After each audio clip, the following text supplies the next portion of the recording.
কড়াইতে দিয়ে দিচ্ছি অল্প তেল। এই রান্নাটা বেশি তেলের প্রয়োজন নেই বন্ধুরা, এই সামান্য তেলেই রান্নাটা খুব সুস্বাদু হবে। এই সামান্য তেল দিলাম বন্ধুরা। দিয়ে দেবো অল্প সর্ষে, সামান্য সর্ষে দিলাম।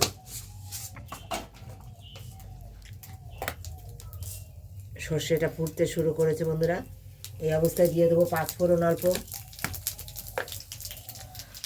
দিয়ে দেবো যে শুকনো লঙ্কা। এই টমেটোর এই রান্নাটা গরম ভাতে জাস্ট জমে যাবে, রুটি দিয়েও খেতে পারবে।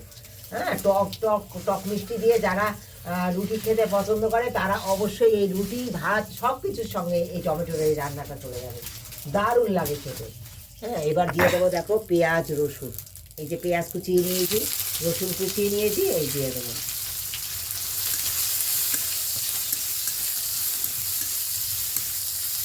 বন্ধুরা পরিমাণ মতো লবণটা দিয়ে দিলাম। যেহেতু টমেটো একটুখানি লবণ বেশিই লাগবে।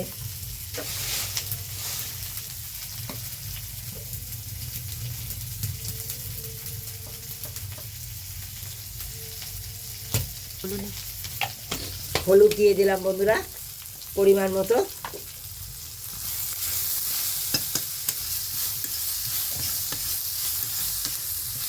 বন্ধুরা এইবার দিয়ে দেবো টমেটোগুলো।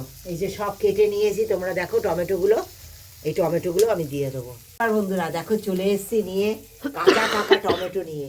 এই কাঁচা পাকা টমেটো আমি সব দেখো সুন্দর করে এইভাবে কেটে নিয়েছি। কেটে নিয়ে এটা দারুণ একটা টেস্টি একটা রেসিপি করবো, সঙ্গে থাকো। দেখো এটা এখন দেখো কাটা হয়ে গেছে সুন্দর। তোমাদের অফ ক্যামেরা আমি কেটে নিয়েছি বন্ধুরা, কাটতে তো সকলেই জানো, তাই আমি এটা অফ ক্যামেরায় কেটে নিয়েছি। দেখো এখন এই চুলের মধ্যে এই যে সমস্ত ফোড়নের মধ্যে দিয়ে দেবো। দিয়ে এটা সিদ্ধ হওয়া পর্যন্ত সুন্দর জাল দিয়ে দেবো।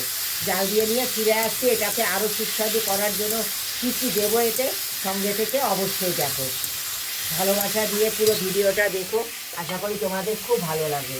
এটা ঢেকে দেবো বন্ধুরা, কোনো জল জল দেবো না, আস্তে আস্তে এটা হতে থাকবে স্টিম আগে। বন্ধুরা একদম রেডি হয়ে গেছে আমার এই টমেটোর ছেঁচকি এই সুস্বাদু টমেটো রান্না। হ্যাঁ, এবার দিয়ে দেবো ধনে পাতা, লঙ্কা চেরা বন্ধুরা, ধনে পাতা কাঁচা লঙ্কা, আর দিয়ে দেবো একটু চিনি। এই দেখো ধনে পাতা কাঁচা লঙ্কা আর চিনি দিয়ে দেবো।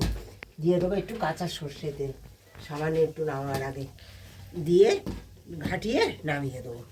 একদম রেডি হয়ে গেল। রান্নাটা কেমন লেগেছে অবশ্যই একটা কমেন্ট দিয়ে জানিও। ভালোবাসা দিয়ে যারা পুরো ভিডিওটা দেখেছো তাদেরকে অনেক ধন্যবাদ, অনেক ভালোবাসা।